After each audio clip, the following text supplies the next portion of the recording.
الحمد لله الحمد لله نحمده ونستعينه ونستغفره ونؤمن به ونتوكل عليه ونعوذ بالله من شرور أنفسنا ومن سيئات أعمالنا من يهده الله فلا مضل له ومن يضلله فلا هادي له ونشهد أن سيدنا ومولانا محمدا عبده ورسوله بلغ الرسالة وأدى الأمانة ونصح الأمة فكشف الله به الغمة وجاهد في الله حق جهاده حتى أتاه اليقين اللهم اجزه عنا خير ما جزيت نبيا عن أمته ورسولا عن دعوته ورسالته وسل اللهم وسلم وزد وبارك عليه وعلى آله وأصحابه وأتباعه وأحبابه وعلى كل من اهتدى بهديه واستنى بسنته وقتفى أثره إلى يوم الدين.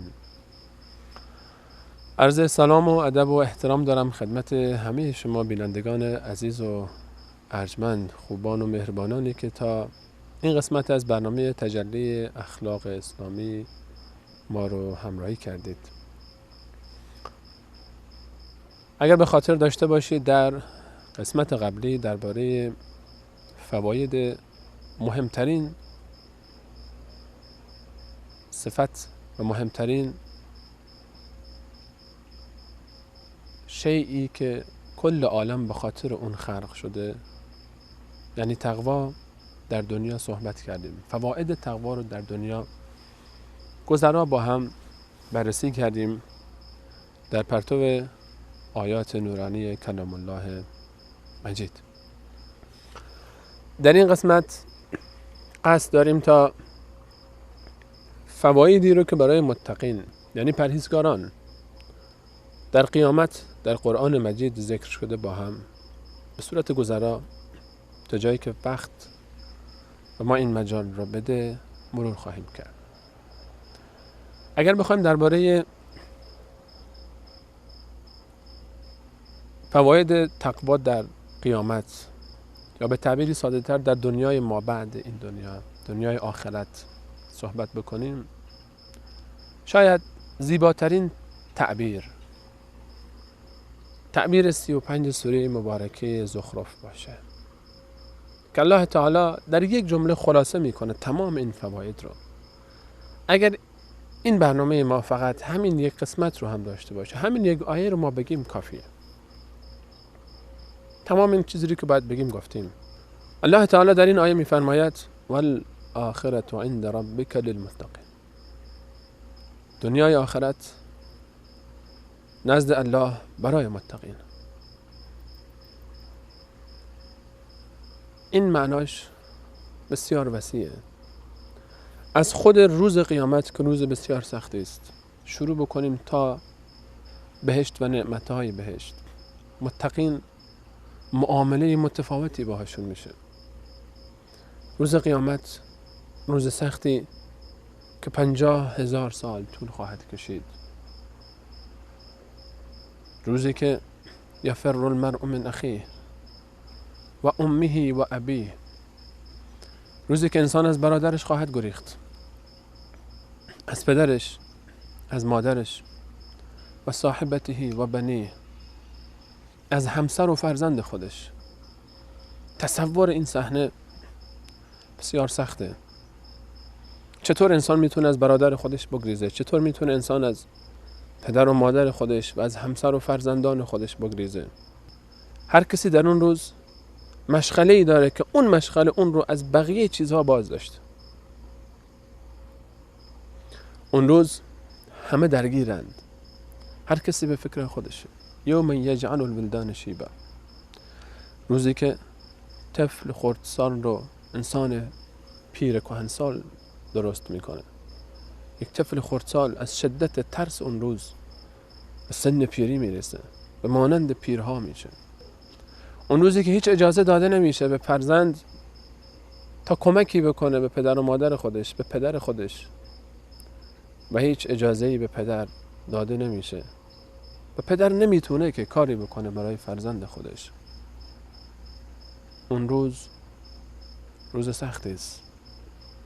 روز قیامت، روز حساب و کتاب، روزی که همه باید جمع بشن در پیشگاه الله تعالی برای حسابرسی و دادرسی اعمال خودشون.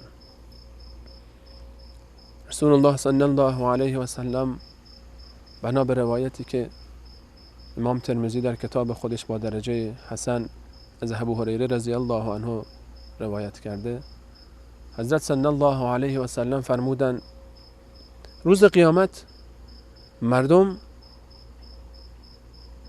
به 3 گروه تقسیم میشن هنگام حشر شدن.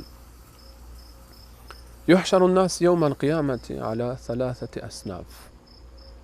به 3 شکل گوناگون حشر میشن، یعنی از قبرها وقتی خارج میشن به 3 طریقه، به 3 شکل مختلف. صنفا مشاه، یک گروه پیاده میرن، و صنفا رکبانا، یک گروهی اون روز سوارند، در اون گرماگرم، در اون گیراگیر، در اون سختی. و صنفا علی وجوههم، یک گروه بر صورتهای خودشون حشر میشن. گفتن یا رسول الله و کیف یحشر علی وجوههم، چگونه اینا بر صورتهای خودشون حشر میشن؟ به این معنا که اینها با صورت راه میرن، به جای اینکه پاها روی زمین باشه صورت روی زمین، پاها هواست، با صورتهای خودشون راه میرن. حضرت صلی الله علیه و سلم فرمود همون ذاتی که اینها رو بر پاهای اونها میبرد قادر خواهد بود که اونها رو بر صورتهای اونها ببره. اینها با صورتهاشون هر چاله و هر خار و خاشاکی که سر راهشون قرار بگیره پشت سر میگذارن. وقتی انسان ها از قبر خارج میشن یه عده‌ای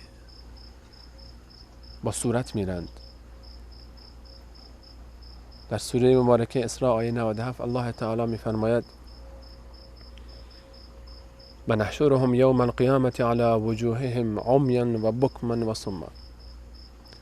روز قیامت اونها رو بر صورتهای اونها حشر میکنیم، کور، لال، کر. تصور این صحنه انسان رو زجر میده. وقتی انسان روز قیامت از قبرش حشر بشه کور و کره و لال. در سوره مبارکه طه میفرماید وقتی اونها رو ما کور حشر میکنیم میگوین رب لما حشرتنی اعمی وقد كنت بصیرا، یا الله من چشم داشتم تو این دنیا، از چه سبب من رو این روز کور حشر کردی شما؟ قال كذلك اتتك آیاتنا فنسیتها. آیات ما، آیات کلام ما، قرآن مجید، نشانه های واضحی که در عالم وجود داشت دلالت میکرد بر قیامت، روز شب، روز شب، تکرار روز و شب، تکرار تابستان و زمستان و بهار و پاییز، مرگ و حیات، مردن و زنده شدن و دلایل بسیار زیاد. اینها رو دیدی فنسیتها، فراموشش کردی، انگار که چشم نداشتی اصلا. تو وقتی با این وضعیت کور و لال و کر حشر میشن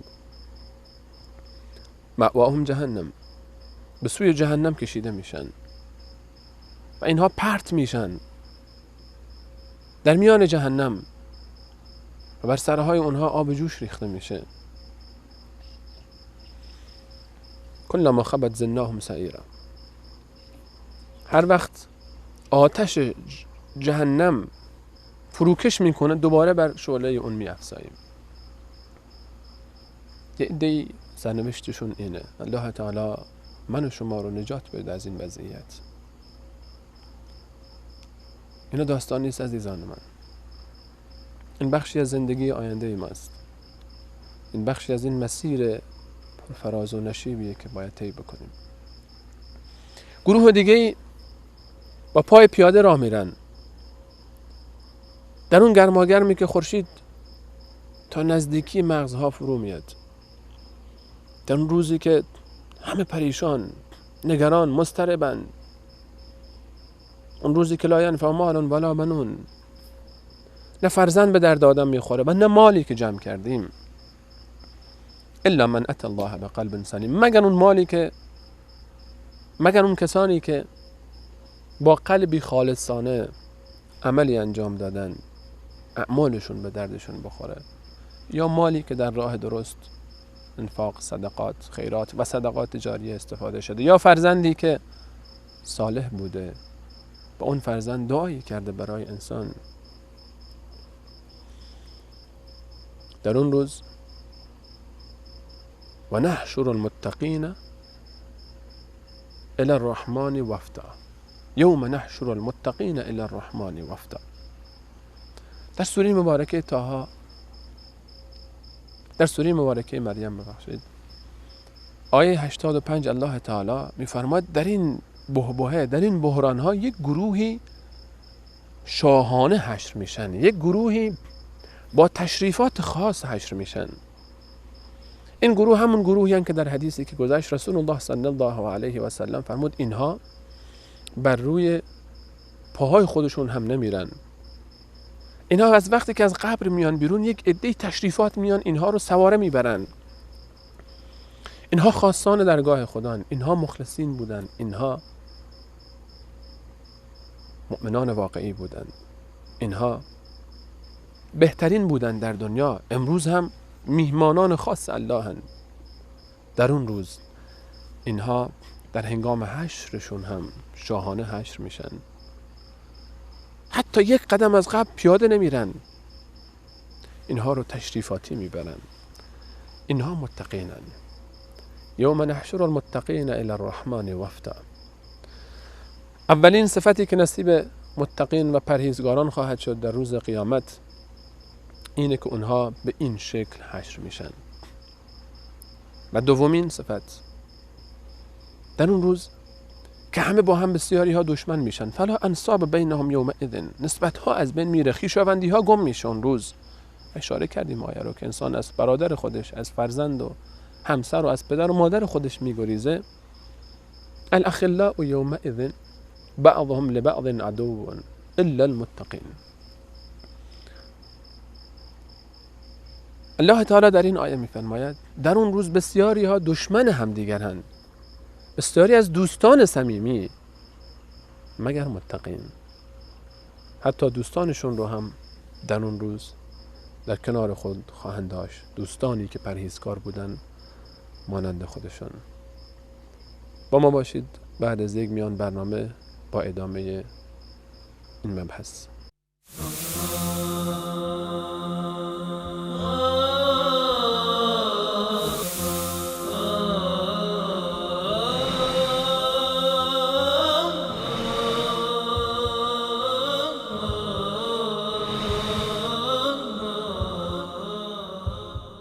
با عرض سلام مجدد خدمت همه شما خوبان و بزرگواران،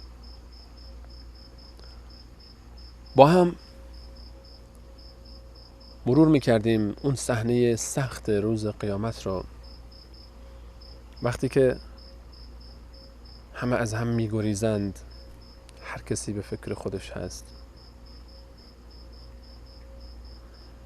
یک گروه شاهانه استقبال شدند. این گروه حتی دوستان هم نوع خود رو هم همراه دارند. اینها متقینند. ای کسانی که دوست دارید همیشه با هم باشید.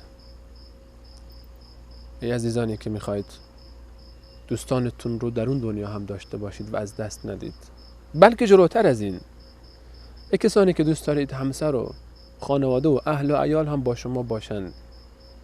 در کجا؟ در قیامت، در بهشت. یک راه بیشتر نیست.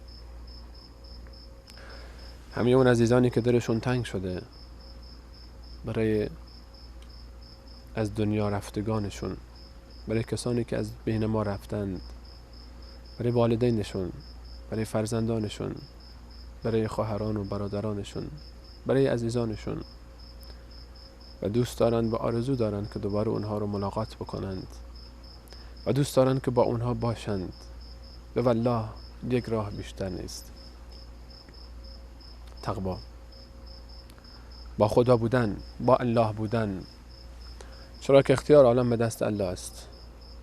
همه این عزیزان رو میشه دوباره دید، به این شرط که ما خود رو اصلاح بکنیم، برای اون عزیزان هم دعا بکنیم. اگر انسان‌های صالحی نبودند و با ایمان از دنیا رفتند.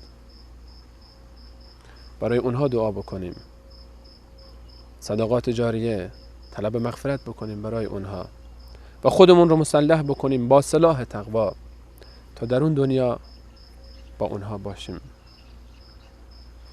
این گروه خاص شاهانه با تشریفات به در بهشت نزدیک میشن.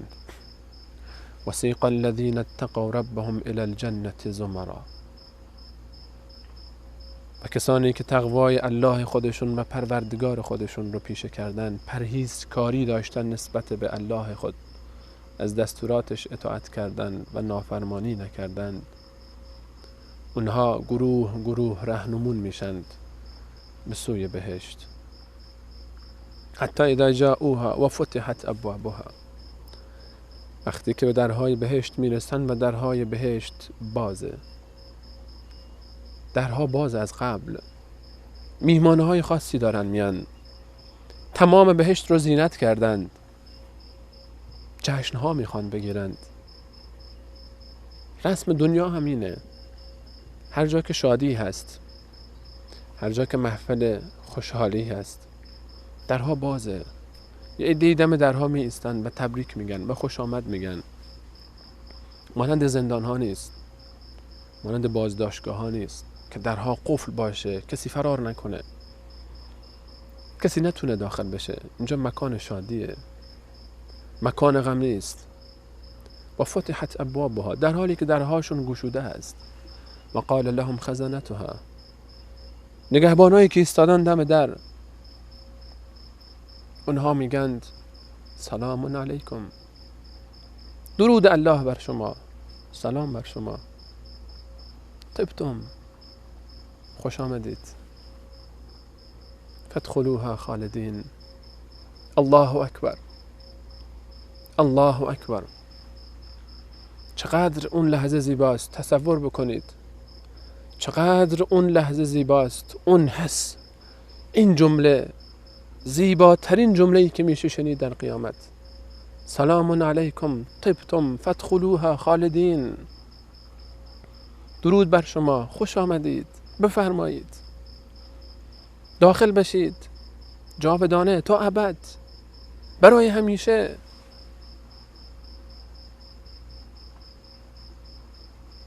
برای همیشه غم ها تمام میشه، مصیبت ها برای همیشه به پایان میرسه، برای همیشه دوری ها، برای همیشه جدایی ها به اتمام میرسه. نه غمی اونجاست و نه اندوهی، نه مصیبتی، نه فاصله بین دوستان و عزیزان، نه مرگی هست که عزیزی رو از عزیزی جدا بکنه، نه غربتی هست که باعث دوری اونها بشه، و نه دشمنی که اونها رو اذیت بکنه، نه فاصله‌ای. سلام علیکم طبتم فادخلوها خالدین. در جای دیگری الله تعالی فرمود ادخلوها بسلام، سلامت، با امنیت کامل داخل بشید. ذلک یوم الخلود، بهترین بشارتی که در قیامت به یک انسان داده میشه اینه. ذلک یوم الخلود، امروز روز جاودانگی است. و قالوا الحمد لله الذي صدقنا وعده. حمد و ستایش از الله است که وعده ای رو که به ما داده بود، در قرآنش به ما وعده داده بود که من متقین رو این گونه باهاشون برخورد میکنم، به وعده خودش عمل کرد. و من استق من الله قیلا و من استق من الله حدیثا و من اوفا بعهده من الله. کی از الله راستگوتره؟ کی از الله به عهد خودش پایبانتره؟ و اورثنا الارض نتبوأ من الجنة حیث نشاء. هر جای بهشت که بخوایم میریم برای خودمون سکنا میگذاریم، وارث زمین بهشت ماییم. فنعم اجر العاملین، چقدر زیباست پاداشی که به عمل کنندگان داده میشه. خدایا در بهشت وقتی من تنها برم در بهشت، پدر من، مادر من، خواهر و برادر من، همسر من، فرزندان من، اونها نیستن، این چه لذتی داره برای من؟ اونها هم با شما خواهند بود اگر شما در این دنیا تقوا پیشه کنید، اگر به اونها تقوا بیاموزید. یا عبادی لا خوف علیکم اليوم ولا انتم تحزنون. نه ترسی بر شما امروز و نه شما اندوهگینید. ادخلوا الجنة انتم و ازواجکم. وارد بهشت بشید شما. خدایا اگر من تنها وارد بهشت بشم، پدر من، مادر من، خواهر و برادران من، همسر و فرزندان من همراه من نباشن، بهشت برای من معنایی نخواهد داشت. این هم راه و چارش تقواست. اگر عزیزان ما، اگر بستگان ما در تقوا مانند ما باشند، اونها هم به بهشت خواهند رفت. تنها راه با هم بودن تقواست.